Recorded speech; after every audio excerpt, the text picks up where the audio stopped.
ध्यान से सुनो। Sparrow. Yes ma'am. Oh very good. अभी और सी वॉइस सुनाओ। किस चीज की वॉइस है ये? कौवा। क्रो। किसकी वॉइस है? क्रो।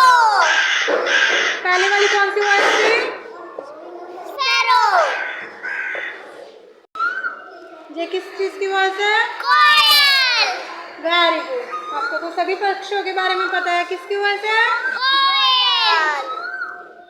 किस चीज की वॉइस है ये? हैन। Very good. किसकी? हैन।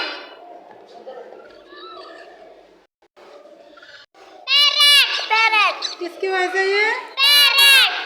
यस। ये peacock. Very good. Okay, voice कौन सी लगी?